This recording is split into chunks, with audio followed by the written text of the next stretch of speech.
திருச்செந்தூர் சுப்பிரமணிய சுவாமி கோயிலில் ஒவ்வொரு ஆண்டும் நடைபெறக்கூடிய சஷ்டி சூரசம்ஹாரம் நிகழ்ச்சிகளுக்காக பல்லாயிரக்கணக்கான லட்சக்கணக்கான மக்கள் ஒவ்வொரு ஆண்டும் நிகழ்விலே கலந்து கொள்கிறார்கள். நம்முடைய முதலமைச்சர் அவர்களுடைய அறிவுரைக்கு இணங்க அவர்களுக்கு பாதுகாப்பாக தங்குவதற்கான வசதியோடு கொட்டகைகள் அமைக்கப்பட்டிருக்கிறது. ஒவ்வொரு ஆண்டும் அதன் தரத்தையும் இன்னும் வசதிகளையும் மேம்படுத்தி தர வேண்டும் என்று அமைச்சர் அவர்களும் முதலமைச்சர் அவர்களும் கருத்திலே கொண்டு அதற்காக பணியாற்றி கொண்டிருக்கிறார்கள். இந்த ஆண்டு மக்களுடைய பாதுகாப்புக்காக கிட்டத்தட்ட 4000 காவல்துறையினர் அந்த பாதுகாப்பு ஏற்பாடுகளுக்காக பணியில் அமர்த்தப்பட்டிருக்கிறார்கள். 250 CCTV கேமராக்கள் பொருத்தப்பட்டிருக்கிறது. 2 ட்ரோன் கேமராஸும் இருக்குது. ட்ரோன் கேமரா மானிட்டரிங்காக தனியாக ஒரு அறையும் அமைக்கப்பட்டிருக்கிறது.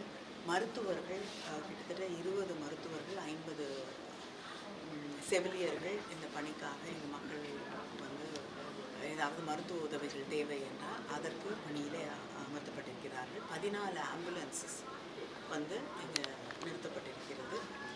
தூய்மை பணியாளர்கள் 650 பேர் இந்த பணிகளுக்காக அவர்கள் நியமிக்கப்பட்டிருக்கிறார்கள்.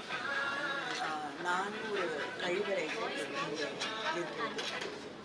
450 பல இடங்களிலிருந்து வரக்கூடிய பக்தர்களுக்காக பேருந்து வசதிகள் செய்யப்பட்டிருக்கிறது. 450 பேருந்து வசதி அது பல இடங்களிலிருந்து வந்து வரக்கூடிய பக்தர்களுக்காக செய்யப்பட்டிருக்கிறது. அது மட்டும் இல்லாமல் திருச்செந்தூரில் இப்போ வந்து பஸ் டெர்மினஸ்லேருந்து கோயிலுக்கு வருவதற்காக கிட்டத்தட்ட 45 இலவச பேருந்துகள் இயக்கப்படுகிறது.